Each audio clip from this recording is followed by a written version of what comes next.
Dennis here. You're getting ready to watch me work this horse right here. He has had some issues of getting overly excited and not being able to be very controllable in those times.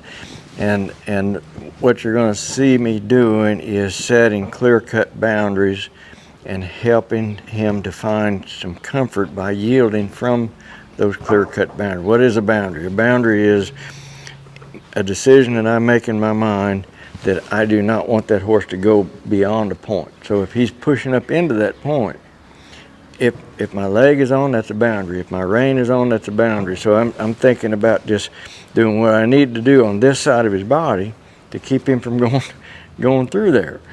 Now the reason that this horse gets upset is because he has broke through so many boundaries in the past. He's won by pushing on them. And in the pushing on him, he gets more and more excited. He knows he's going to get what he wants by pushing on him. So what I do in this video is set it up. And by setting it up, I mean I stay there with it until that horse comes off of that boundary, yields from pressure, so that he can feel a complete and absence relief in that sweet spot of the release, and the horse puts the release in there himself, and in that spot is when he's going to get comfortable. So it's just a matter of showing him again and again, this is where you're comfortable, this is where you're not comfortable. So it's his choice ultimately how long it takes him to do that, but it will come through. So if you like the content that we're putting out, I appreciate it if you'd hit that subscribe button so more people can see these videos. Thank you. Hi, Dennis here at Capital Training Shoeing.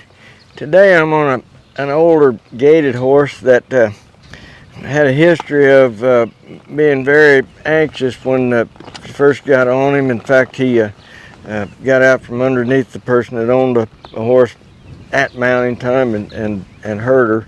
So he's here to get, you know, hopefully more comfortable so you can get on. I just did get on him and rode him out of the barn, and he was pretty tight and pretty tense. So I'm going to open this gate here on him, and so I'm just start out, and then I'm going to ride up to the outdoor arena, just show you what I do with what's going on at the moment. This wasn't too bad right there. That horse accepted my legs and let me put his body where I needed to so I could open that gate. I'm going to come through and close the gate behind me. So I'm through. I've got to get far enough through that I can get his hip to come past that latch point over there. He's wanting to go left naturally, so he's feeling my right leg right here and left bridle rein, which would be inside leg to outside rein. And we're going to get him to step over. Right now his hip is stuck, so he's not wanting to move that hip, probably because that post is right there. That's understandable. There, he made it, but when he made it, he came through too much. So now I've caught him on the other side, and I'm gonna just help him over here so I can reach and get that gate. Now he's in a pretty good frame of mind. I'm right here. He come up there and got settled and got stopped, so I'm gonna let him sit here a minute, and then I'll go ahead and bring this gate closed. And again, he wanted when I asked him to move over to the left, he went too far, so I just caught him. Okay, I'm gonna sit here right here. I'm in no hurry to leave this gate because I don't want him to get anxious about getting through. So now I'm gonna just turn to the left and just walk on up here on a loose bridle rein. Let him just relax as he's coming along. When they've got the bridle reins this loose, each step that they take is a step in relaxation, and you know, it just helps his anxiety to come down. He's feeling no pressure at all from my bridle rein, no pressure at all from my legs. He's in a really good frame of mind here. Get up here and head on over here. I like to direct these horses, you know, as I'm walking, you know, up an alleyway like this from one side to the other, back, navigate through here, back on the other. The reason that I do that is because it puts me in a position of being in charge of every step that the horse takes. And if I make a promise to a horse, if they'll listen to me and do what I ask them to do, they're gonna feel the sweet spot of release. Right now he's pushing into my left leg, wanting to back out of this corner. I've got to get up in this corner. This gate is positioned where it's a little bit of a challenge to get open on any horse, but especially one that's a little anxious. So I just let him come over here and stop. You saw him get a little frustrated and stomp his foot like an old mad ewe. There's a nice deep breath. That's a good sign. I'm going to push this gate open now. Now I'm going to come forward and again past that hip. This is just the opposite side that we were on down there at the other gate. Get that hip to pass that gate. There we go, right there. Now then, open that gate just a little bit more. I'll bring that hip around to the left just a little bit, or to the right just a little bit. There. Now he's in a good position. I can just sit here and be okay. Now I'm going to back straight into the gate.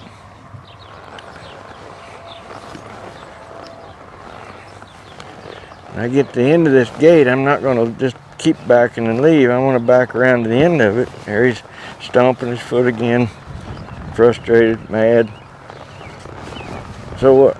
I mean, that's why he's here. The anxiety had become overwhelming to him. So if I don't expose him to some things that bring that anxiety out, I don't have any way of helping him. So when he gets anxious, if I can let him set and let him settle, and just sit here and do nothing for a little bit, then he has a chance to transfer that anxiety into a state of peace and calm, which is far more useful to him and to me.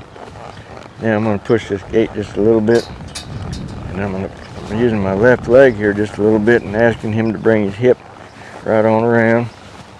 And I'm going to push that gate over. That snorting that he's doing is frustration. And the reason that he's feeling frustration is because I'm asking him to do lateral movement with my leg. And he's feeling the pressure.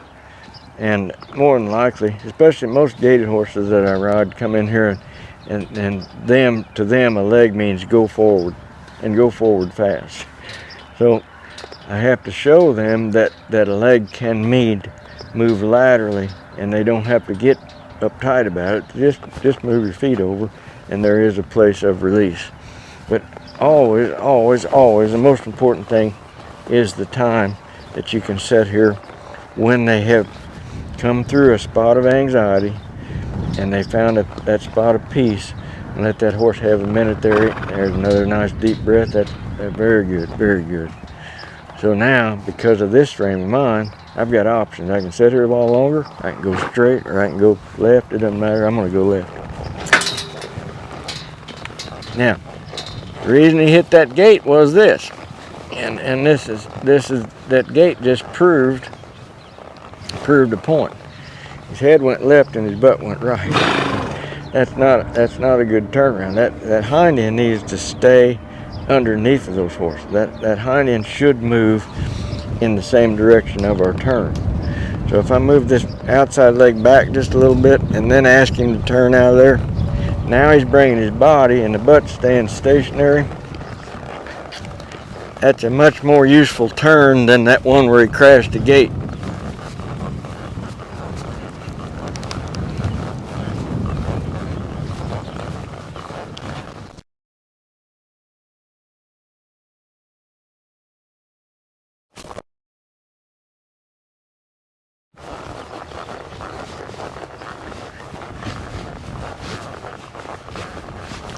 I wasn't saying anything over there. I remembered that in this pen, when I get on that side of the pen, my sound quits working. So I'll stay here where you can hear me.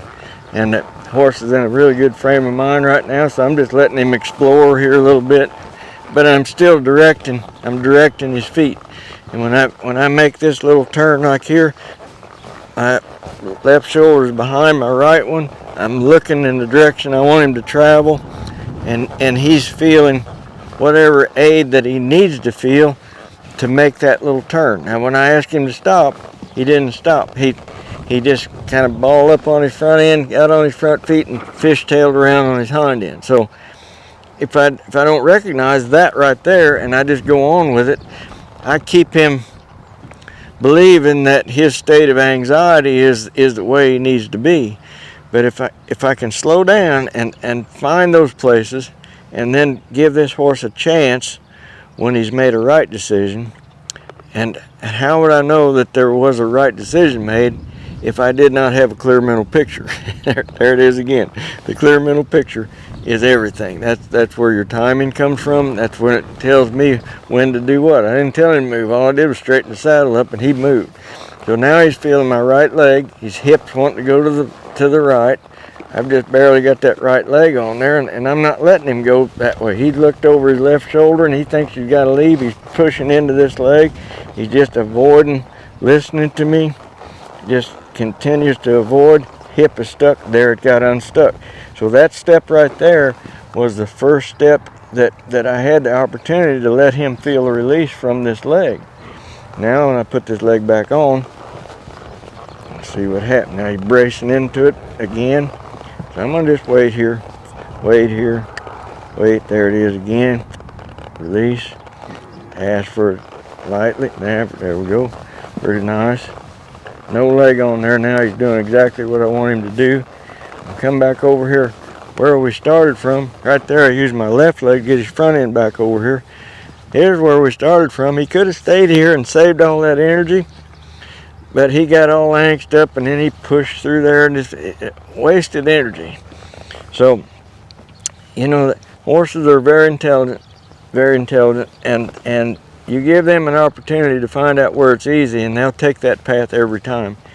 And so this is just how I think when I'm riding, and you know, the end result is always the same. A horse that is relaxed in his mind, relaxed in his body, willing to do whatever I ask him to do. So thank you very much.